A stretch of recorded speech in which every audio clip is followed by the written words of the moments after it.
I am Anthony from HashLegionNet, and you are watching 10 Questions. Today, I am here with George from the Lazy Eyebrow. I will ask 10 questions about his experience as a stop-motion Transformers YouTuber, as well as what led him onto that path. Now, let us roll right into it with the first question. What entertained you while growing up? Surprisingly, it actually wasn't Transformers. I wasn't allowed to watch that when I grew up. What I was, however, allowed to watch, and the show I actually obsessed over, was Shining Time Station, which, for those of you that aren't in the UK, that was our version of Thomas the Tank Engine, which usually meant I would waste 15 minutes waiting for George Carlin to tell us all about Thomas the Tank Engine, and if we were really lucky, sometimes we'd get 2 stories about our favorite little blue tank engine.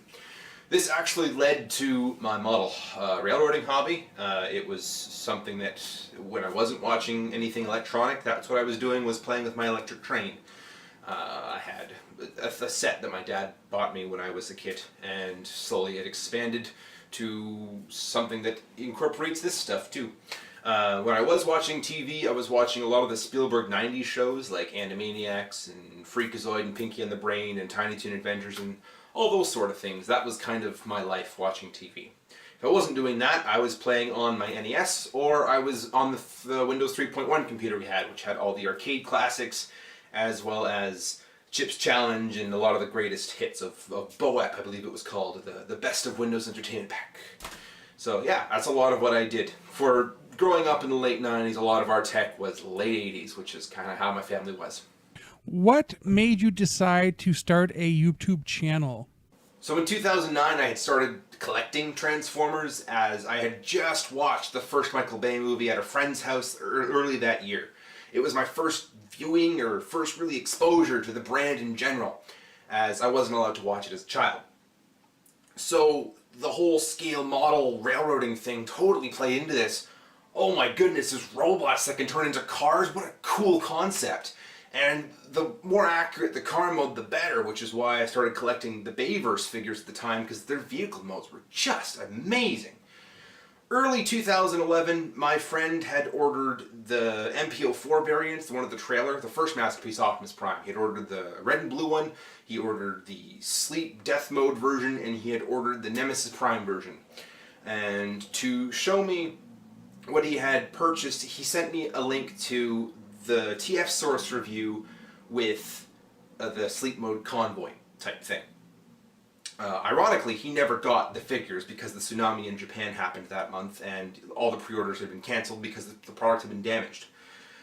But regardless, that started me on a path of seeing TF Source and how the guy that was doing the reviews for them had used entirely stop motion for his review in a sort of serious kind of essay type style, and that blew my mind, to have an organized structure to the thing, as the majority of the reviews I'd seen up to that point were just unscripted hands in front of a camera showing it, which is still used to this day. I consider it traditional reviewing. This is what I refer to it. But just to see that just blew my mind, and I had quickly watched all 20 or so of their reviews, and over the next year or so, I tried looking for more of that style, and having not found any, and finding out the guy had quit and wasn't making those reviews anymore, I decided to start making my own.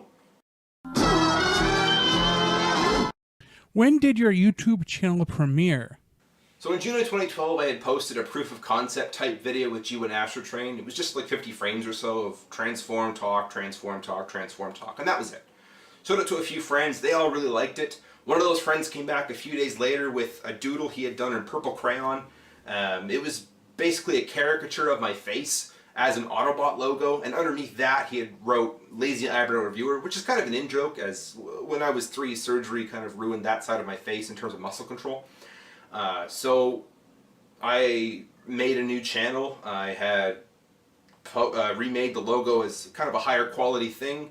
I took the footage of G1 Astrotrain, reshot it with more frames and a bit of more camera movement, and posted it there. So June 28th, 2012, that was when the channel first came into being. What were your initial YouTube channel offerings? Initially, my videos were very dry, serious, essay-type videos, much like I'd seen with TF Source. In fact, I was trying to emulate that. I enjoyed it so much, I wanted to see more, so I started making more. By the third review, I'd started adding a little joke here and there, And by the fifth review, when I went to do Optimus, I started joking with a friend about what the trailer could do and what all of its functions were and whatnot. And I made a little skit with Optimus asking a little guy to pilot that little tower repair drone thing and take out Decepticons as it drove through. And that was my first glimpse into how much fun the extra side bits and I guess you could say really playing with the toys could be in terms of making a video. What trends have you seen change with online content creation since starting your YouTube channel? A lot of what I find dictates the trends on YouTube is the ever-changing YouTube algorithm. When I first started, a lot of it was just people making their own thing, what made them happy. And the way things were set up, where if you were to subscribe to someone, people that were subscribed to you could see what you liked. And if people found each other that way. There was no, the more you upload, the more you get pushed. It was just, if you make good content and people liked it, you were found, and that bred creativity, I found.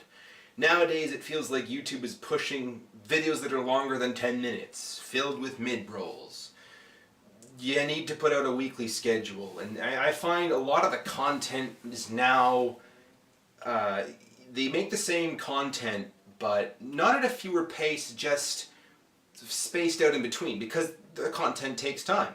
And in the space where they can't do it every week, such as myself, a filler video is put in, like an unboxing or an update video or some talking into a microphone about upcoming releases and covering the news sort of thing. Just anything to fill the gap, otherwise we're all afraid of being faded into obscurity.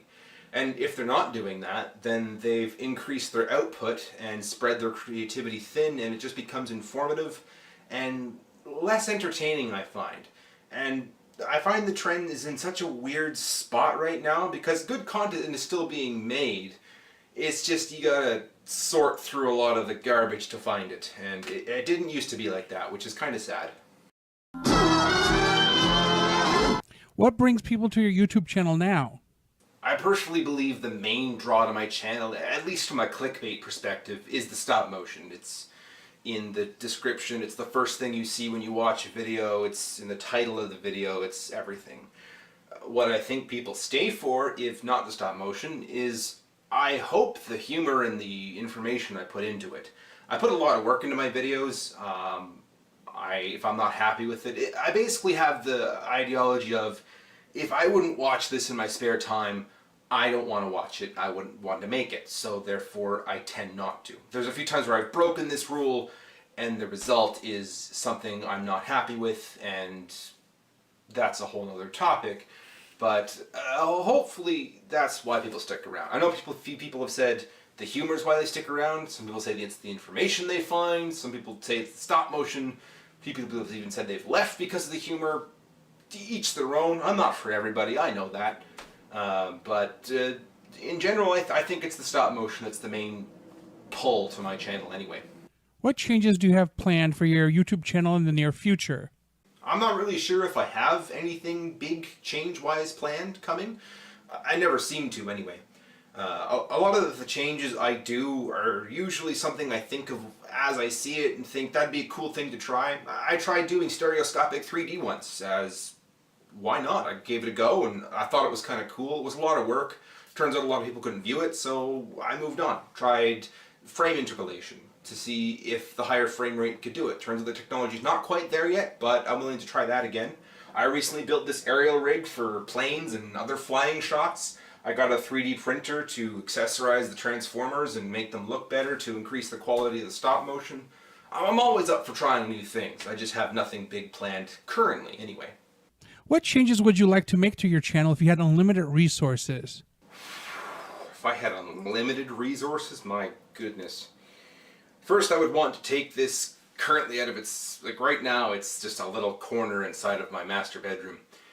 I would like to take this into a big office type setting. I'd like to make multiple tables. I'd like to have time and room to make fully O-scale 145-ish dioramas from like forest to city to desert to the Ark to inside the Nemesis, you name it. I would like to build so many scenes for stop motion. I would like to build a whole array of aerial rigs. I would just go nuts with the animating side of things in terms of the quality, the visual appeal, the special effects, just everything. And I'm not even sure if it would be specifically for reviews. Like, of course I'd want to make it for reviews and whatnot, but at the same time, I'd like to do skits. I'd like to do some story work and have time for that and whatnot. I would do so much with unlimited resources, but I gotta work with what I got, so I do. Do you wish to mention anything else about your YouTube channel? I mean, aside from the stop motion, the jokes, the amount of time and research I put into each video, I just hope people enjoy it, really. That's kind of all I make videos for. I like to be entertained, therefore I like to entertain others. That's just kind of my whole thing. And aside from that, I kind of hope it inspires people to try stop motion too. I know a few people have been inspired to try stop motion, specifically ones that have even tried making videos in the same vein that I have. And it's a wonderful hobby. I love making it, I find it rewarding, and I hope people that do try it find it just as rewarding as I do. Do you have content in other outlets, and how can people find out more about your content online? Now, I have your Facebook. It's facebook.com/lazyeyebrowreviewer. Your Instagram is instagram.com/lazyeyebrow. Your Twitter is twitter.com/lazyeyebrow. And your youtube.com is the Lazy Eyebrow. If I'm not posting to YouTube, I'm either posting to Twitter, Facebook, or Instagram under the moniker Lazy Eyebrow. It's a pretty universal branded thing, and I made it easy for anybody to find. I would like to thank everyone for watching and George for being interviewed. Go check out the Lazy Eyebrow on YouTube and via its social media. If you want to discuss this interview, post in the comments. And otherwise, remember to like and subscribe. Thank you for checking out our content. Before you leave, please remember to click like and then subscribe. If you want to receive notifications, do not forget to enable them by clicking on the bell. Then afterwards, check out our social media at HaslageNet and our website at haslage.net.